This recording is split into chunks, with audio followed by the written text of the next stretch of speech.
سورہ زلزال دو زلزلے برازی دا قیامت یو د دنیا د فنا د پارا دویم بیا د انسانان ژوند کولو د پارا یو چې دنیا فنا کیږي یو زلزلہ براشي سورہ حج کې داغه ذکر دی ان زلزلة الساعة شیء عظیم چې زلزلہ د قیامت ډیر لوی شی دی یوم ترونها تذهل كل مرضعة عما ارضعت دا هغه ورځ چې ته به ویني چې هر پای ورکون کې خدای به د خپل بچی نه غافل شي ځکه دومره لوی hebat پای چې د بچی فکر به ختم شي وتضع كل ذات حمل حملها هر باردار زنانا او خپل بار به وخت ډیلیور کی وتر الناس سکارا خلق با انسان شي وما هم بسکارا دی بدانی چې انټاکسیکن به استعمال کړي ولکن غضب الله شدید د خدای عذاب ډیر لوی سخت دی خبر ده کلاله نو کوم ځای حواله ورکړي سوره حج لومبني آیت نه کې لومبنه زلزلہ ذکر ده او دا وقول ابن عباس دوی زلزلہ چې کله به انسانان راځوندي کیږي او بعض مفسرین وایي دا دواړه یو زلزلہ ده کومه زلزلہ سوره حج والا او دا هم هغه زلزلہ ده چې د دنیا د فنا د پاره وکړه سکیږي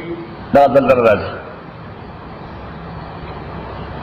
اذا زلزلت نو موضوع د صورت چې زلزلہ د قیامت ډیره عظیمه ده او خلق با خپل اعمال که خوی او که بد وی که خوی او که بد وی نو خپل اعمال با التوینی خپل اعمال با التوینی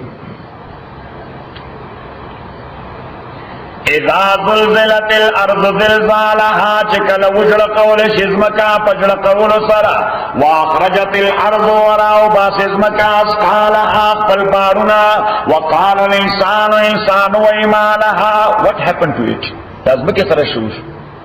یوم یذل پدا اور ازمانے تحدث اخبارها بیانی بخبرنا قل بان ربک اوحالها چه پروردگار ستا اوحالها حکم کرے دیتا دا ازمکا بلگیائی دا ازمکا دا پخپل بیان کئی انسان بوئی دا دیس رسوشو دا طول رسولی بار را وصل دا بوئی دا خدا حکم بان ربک اوحالها ابن عباس سے بوئی لکا دا انسان پشان خبر ہوتی سنگ خبر ہوتی لکا سیف اللہ خان یوم یصدر الناس دغورت آغدا یصدر الناس چراز آئے یہ بخلق اشتاتن اشتاتن مانا گڑ مد خلط ملت سنگا خلط ملت ہوں تا گڑ وڑ وڑی تاسو رسول گڑ وڑ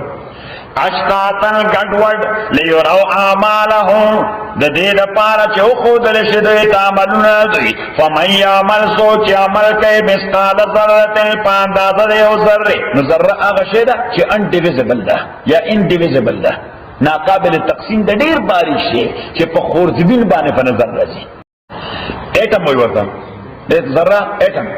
فمن یعمل مسقال ذرت پاندازه دیو ایٹم چاچی عمل کئی خیرن دخیر جرہون دا بوینی ومن یعمل اسوچ عمل کئی مسقال ذرت پاندازه دیو ایٹم شرن دبدن جرہون دا بوینی پیغمبر علیہ السلام تو بدور آگئی سہرائی اور تیجی دا خیر خبر سہرائیان خودر سادہ خلق پیغمبر علیہ السلام جو صحابی ترید طلب قرآن ورہ نوال تکینو دا صورت ورد تلاوت کر نشد اخیری ایتون تراورا سے جسو کمل کئی پا اندازر ذرے دا خیر دا ببینی اندازر ذرے دا شر دا ببینی ناغا سارائی صحابی نے تپوس کوئی حاسبون اللہ علی الذرہ خدای موسیٰ ذرے ذرے حساب کر اخوی آود دغا سے اللہ تعالیٰ وی نبس اما صادر رواغستا ہوگے کہ خدا السلام علیکم حسبی حاضا بس مالا پارا دغا کافی دا دغا سبق مالا کافی دے اگر صحابی ورطا اینا کینا تو پیغمبر اسلام ماتا والا کرے تا تب 1 گھنٹہ سبق ہوا چې پیغمبر اسلام خفه نشي چې تا دور شاګرد رخصت کړ صحیح ما ډیوټي وکړه تا 15 منټه کې رخصت کړ نه ورته نه نور سبق وام نه بس دغه مال ډیر هغه کینو اده کیناتنه پیغمبر اسلام ورته خیال شوی ماذا حدث دا سبق نه فلانه جوړ شو څه چلو شو ورونه تاسو څنګه کړی نو صحابي ورته واقعیت یا تیر کړه چې ما خو دې سورې زلزال ور تلاوت کو بس د اخیری ایتونه مې وې دوی خلک ضریبو مونږه او حساب بکې دې بس دغه مال ډیر نو تاسو وایي زه خو هم تاسو راته حواله کړی تاسو خفه نه شئ لږ نور سبق کوم فرض پیغمبر اسلام ورته دعوه فانه قد فقه الرجل پرېګه دوا دې په دین پوښه دې دین په حاصل باندې پوښه چې دین حاصل داري څه شی دې کړی د خیر یا د شر کدومره غرغون دیوي نو فیس کې دی نو کدغه احساس چاته وشو نو بس بیا الحمدلله رب العالمین والصلاة والسلام على رسول محمد وآله وأصحابه أجمعين. ربنا احسن عاقبتنا في الأمور كلها وأجرنا من خزي الدنيا وعذاب الآخرة. اللهم ربنا ارحمنا بالقرآن العظيم، اللهم ذكرنا من القرآن ما نسينا وعلمنا منه ما جهلنا، واذكرنا تلاوته آناء الليل وآناء النهار، والله خير حافظا.